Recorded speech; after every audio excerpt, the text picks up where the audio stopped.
Hi mga farmers! Welcome back to my channel, Thessalonica's Farm.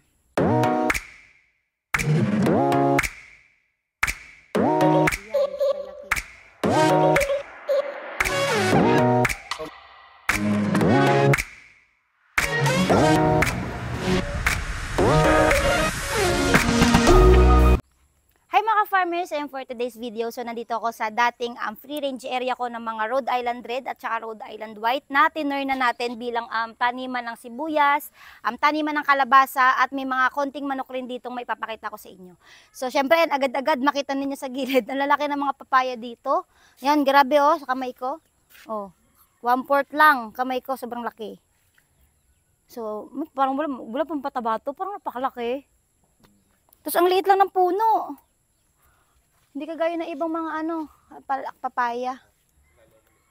So dito pa oh, pasok tayo dito sa aking papakita ko sa inyo yung mga tanim natin dito. Ay ito pa.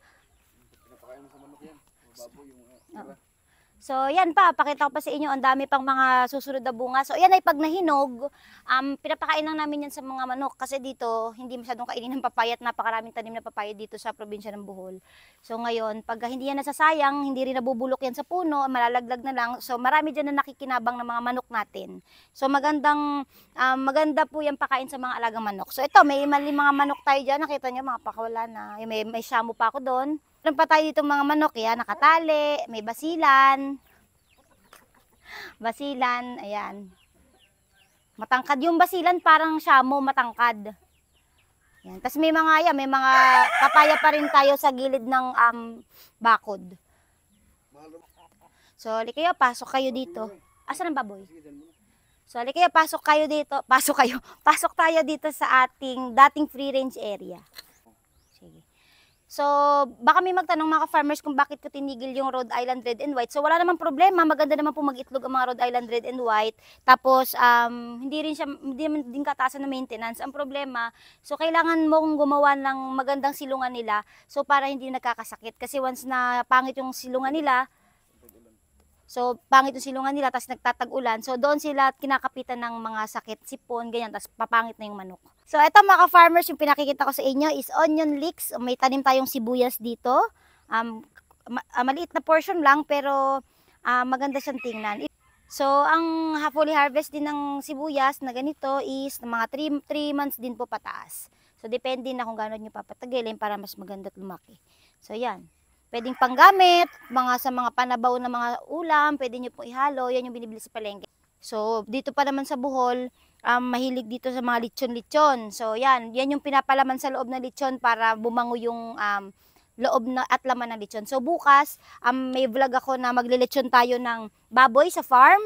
So, magsasalo-salo tayo doon at magpapalechon ako. So, abangan nyo po yung vlog ko na yan mga farmers. At tumuti ugma!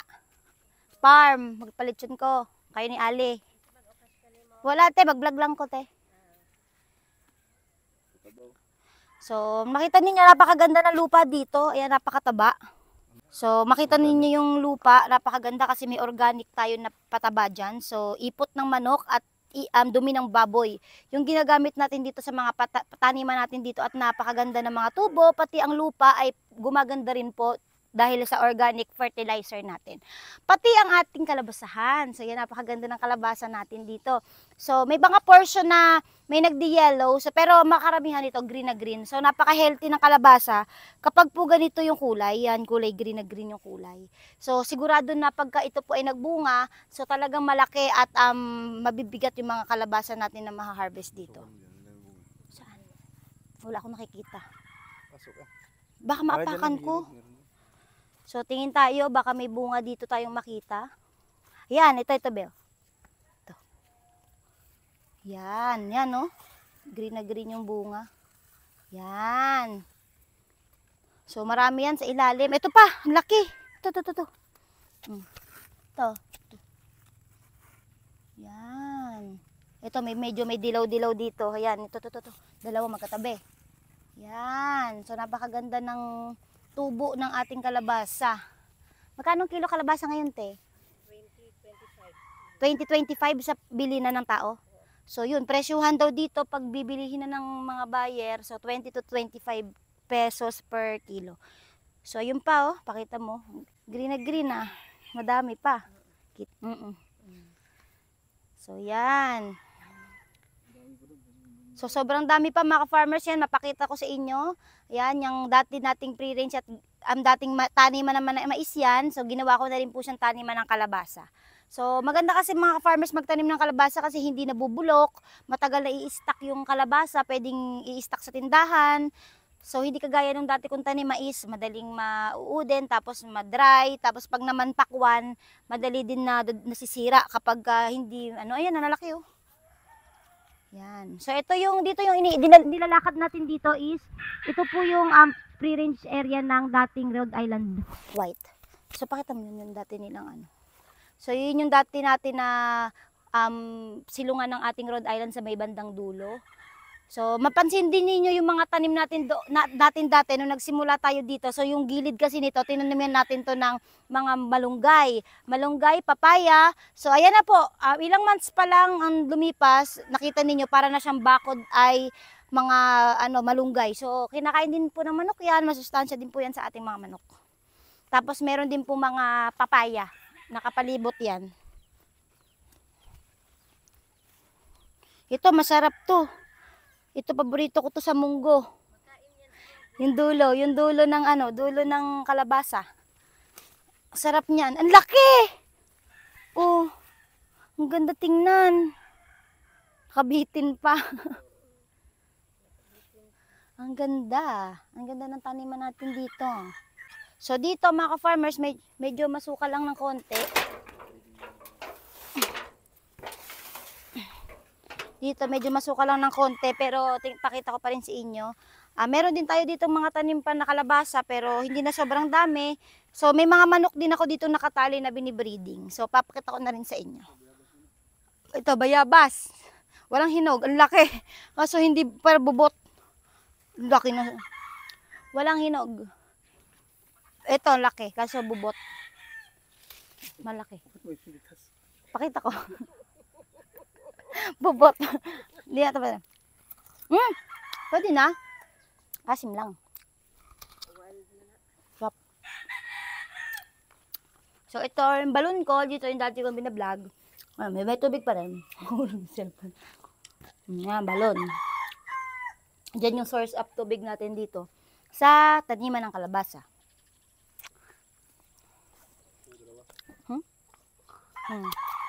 Mga farmers. Meron pa kalabasa dyan. Ang dami pa. Lahat yan, puro kalabasa. So, maganda mga farmers din ang kalabasa kasi maganda yung kita. Tapos, pagka tumataas minsan yung presyo niya, pag hindi tagkalabasa, so gumaganda yung presyo niya. Minsan, maabot yan 40 to 50 pesos per kilo pag hindi tagkalabasa. Tapos, yung kanyang maintenance, hindi sobrang taas. Basta marunong ka lang sa pag-aabono, maalam ka sa pag-aabono, at sa pagtatanim din syempre. Dapat alam mo rin yung pagtatanim. Para ito yung ito ba yung yung ating golden boy? Oh, hindi. Personal na yan. Anong personal? Breeding. Ito, sarili mong gawa. Personal breeding. Yun lang. So, ito mga ka-farmers, i-share ko sa inyo ang aking gawang manok. Gawang manok yan ha. So tawag na alimbuyugin. So ako ang mismo nag-produce niya yung palahi ko. So winning line yan mga farmers yung ating manok. Palapalahian natin yan para dumami. Ang daming kalabasa pati doon no. Sabit oh. So pati ito yung example ng manok na alimbuyugin na babae. Penga ko taste len isa. Pahawak te. Isang kaperaso. Di ba manuka? Hindi manuka. So ito mga farmers, isang alimbuyugin na babae. Gantong kulay. So, ang katangian ng aking pinroduce ng alimbuyugin ay malalakas pumitik to, tapos matataas lumipad. Tapos, matatalino ito rin, yung mga tandang natin matatalino yan sa away na mabilis o magaling umilag, tsaka mabibilis. So, yan. Kaya nagpapadami ako nito, sarili ko tong palahi, itong ganitong manok. So sana maging materialis ko ito para sa ano. Kahit nakatag... So, ang kagandahan din dito sa produce ko na alimbuyugin, so kahit na nakatagilid, so kumikikig yung manok natin. Yan, sabi ko sa inyo. O, baka wala na natin. Yan. So, yan yung pinaparami ko ngayon. Mga inahin itim. Ayan. Pati nga yung tandang, mukhang maganda talaga tindig, eh, oh.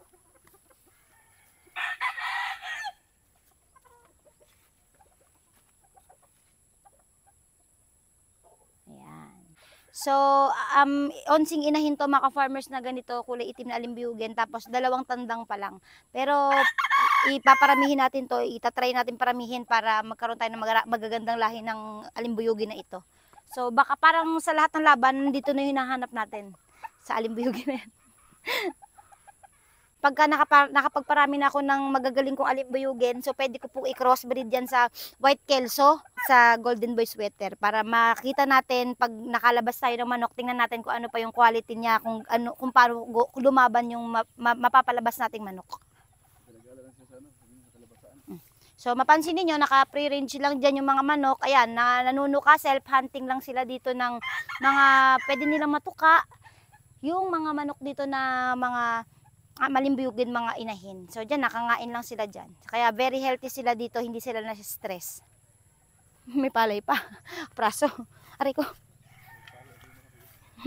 Kaya may palay pa yung manok mga ka-farmers. Oh. Pag gustong tumuka, kanila lang yan. Humanap ka ng manok, may sariling palay. Dito lang yan. Yan. Sorry kayo mga farmers at pasala naman natin yung mga baboy ko dito. So dito sa area natin dito, meron din ako ditong konting baboy na may papakita ko sa inyo.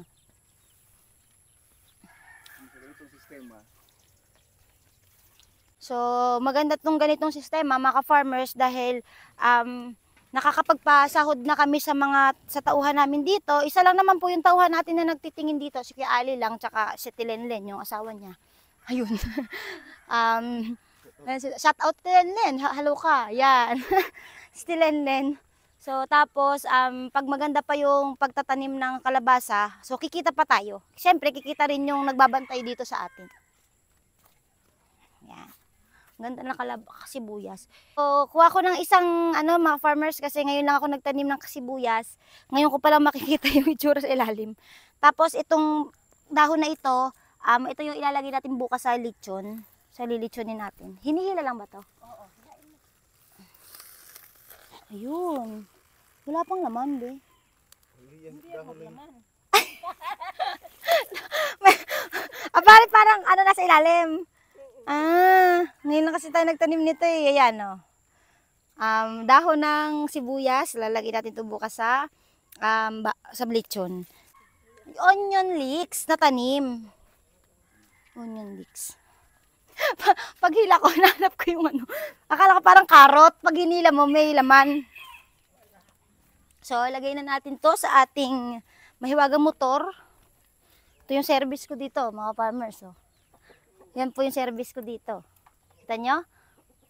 Ganda yan. Lagay natin dito.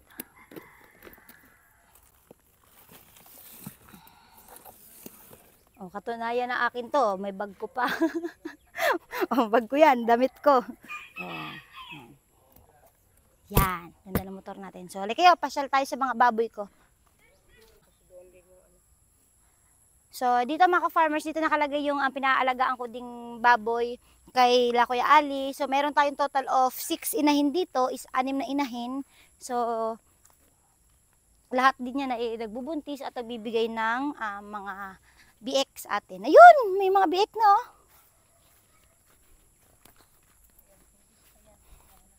Two days pa lang, te. So, yan, 2 days pa lang daw ito nanganak kasi nga kakauwi ko lang sa Cavite. Ngayon lang ako nakapasyal ulit eh. Ayan, oh. Ilan ng anak nito, Tilen? 6. So, yan, mga farmers, yung ating unang inahin na mayroong anak na 6 na malulusog na biek. 2 araw pa lang po daw yan nakakapanganak. Yan. So, kalamitan sa probinsya, ganito po yung type ng pagkural sa baboy, nakatali lang. Yan. Karamihan talaga ganito yung ginagawa once sa malalaki lupa.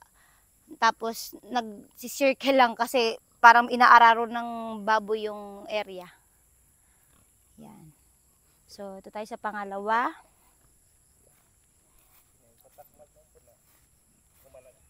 Natin, buntis na din to mga farmers. Yan. Mga ilang buwan na yan buntis ko?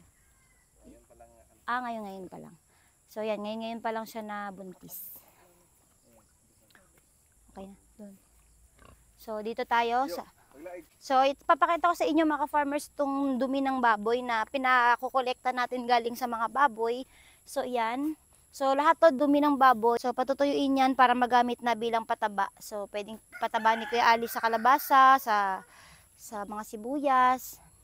So, yan. Magagamit yan sa pananim. Napakaganda niyang pataba.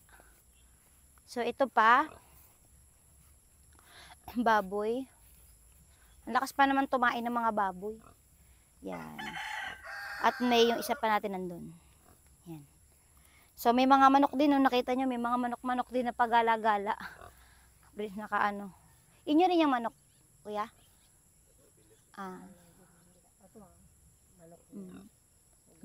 May mga manok din na pagala. Eh, napakataba ng baboy natin na to.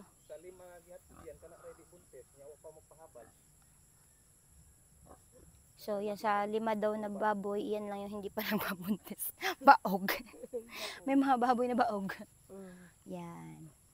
So, di ba mga farmers, iba-iba yung style natin sa pag-aalaga ng mga baboy. So, meron tayo dati naka-free range. So, meron naman tayo nakatali, ganitong sistema. Tapos, meron din naman tayong mga nakakulong or nakakoral. Doon naman sa last. Ayan, si Kuya Ali. Si Kuya Ali po yung aking taga-bantay dito, sila ni Ate Lenlen. Sila yung nagtutulong sa ating pananim at baboy. Yan, panoorin nyo to sa YouTube. So, yun yung area natin, makita ninyo dito na nakabakod ng tawag dito, green net. Yan yung pinuntahan natin kanina na kalabasahan, tapos nandun sa may bahay na yun yung ating mga onion leeks or mga puno ng sibuyas na green. So, ito mga farmers, yung ika-6 na inahin natin. Ayan. So, malapit na yung mga anak. Ngayong March daw, mga anak na rin yan. So, ang laking baboy nito. Malaking lahi to, malaking lahi. Ayan. Ang gandang tingnan. Okay. So, yun mga farmers, ito example lang kuha natin kalabasa pala bago ako mag-outro. At ito yung sibuyas na dahon. So, yun mga farmers, kung nagustuhan nyo itong video na to, please like and subscribe sa aking YouTube channel at i-click nyo na rin po yung notification bell para lagi po kayo updated sa lahat ng videos na ina-upload ko dito sa aking YouTube channel. Ayan mga farmers, thank you for watching always and happy farming! Hey mga ka-farmers, ito-share ko sa inyo itong aking online investment na pwede kong pagkakitaan at ang magbigay sa akin ng passive income monthly. Ito ay ang copy trading. Dito sa copy trading, kahit hindi ka marunong mag-trade online, so alam naman natin na medyo mahirap mag-trade sa forex trading manually. So, itong copy trading ay pinadaling way para kumita. So, kokopya lamang ako sa mga professional traders or sa magagaling mag-trade. So, all over the world to, mga ka-farmers. So, magagaling sila mag-trade at mga professionals. So, pag kumita sila, kunwari na kumita sila ng 10%, 15%, or kahit 20%, 5% monthly. So, ganun din yung kikitain ko. So, ito mga ka-farmers, isi-share ko ito sa inyo. So, yes, ganun lang siyang kasimple mga ka-farmers. At ngayon, ipapakita ko sa inyo yung aking account sa copy trading. So, i-open ko yung account ko para mapakita ko sa inyo. So, nag-copy na kasi ako 2 days ago. So, nag-start copy trading na ako. At ngayon, may kinita na at ipapakita ko ito sa inyo. So, ito mga ka-farmers, maglalagin na ako sa aking copy trading account at ipapakita ko na po sa inyo.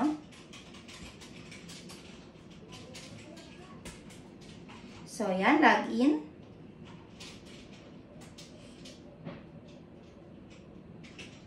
So, dito tayo sa copy trading. At dito, ang kagandahan dito, mababantayan nyo pa yung mga nakapi nyo at mababantayan yung status ng inyong pagka-copy trade kung kumikita na ba kayo sa inyong mga investments. So, dito mga ka-farmers, makikita ninyo ito at mababantayan yung mga trades nyo sa, dito, punta lang kayo sa portfolio. So, dito makikita nyo na may kinapi ako ditong 2 traders. si Alcharty Forex at si WTI Crude Oil Pro.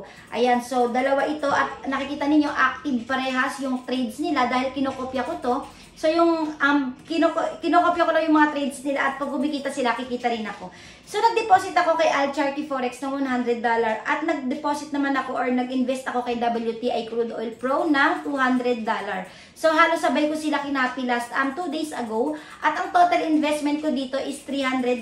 So pag tinimes natin yon, 300 times 56 is 16,500 pesos yung aking unang investment. Ayan, so makikita ninyo, may kinita na po ako dito. At ayan, si Alcharty Forex kumita na po ng $1.31 sa loob ng 2 araw. At si WTI Crude Oil Pro ay kumita na ng $17.76 nadadagdagan pa dahil naka-open trade to. So, bali 18 plus $2, so siguro 18 plus $1, so $19. So, 19 times 56. Kumita na po ako sa loob ng 2 araw ng 1,064 pesos. So, not bad na mga ka-farmers. So, kung araw-araw ganyan, so maganda at maganda yung magiging income ko dito. At magagamit ko rin ito mga ka-farmers, yung kikitain ko dito sa aking online investment na copy trading sa mga expenses ko sa farm. Dahil napakarami ko po expenses sa farm, so makakatulong po ito para mabawasan yung mga gastos ko. So, yun mga ka-farmers, kung gusto nyo po mag-copy trading at gumawa ng mga accounting nyo sa copy trade, so naglagay ako ng link sa video description kung saan kayo pwedeng mag-register sa mga copy trading accounts ninyo. At nagawa na rin po ako ng mga videos ng how to copy trade at how to deposit using GCash. So, marami silang way of deposit and withdrawals. May GCash, debit card, meron po silang mga Paymaya, PayPal. So, complete po lahat at napakadaling mag-withdraw at napakadaling mag-deposit. Super legit. Ayan. At ang minimum deposit po dito mga farmers is $50 or almost 3,000 pesos. So, not bad na kung may mga extra money kayo or extra pera po kayo na gustong i-invest. So, i-invest na dito sa copy trading at baka kumita rin kayo kagaya ko.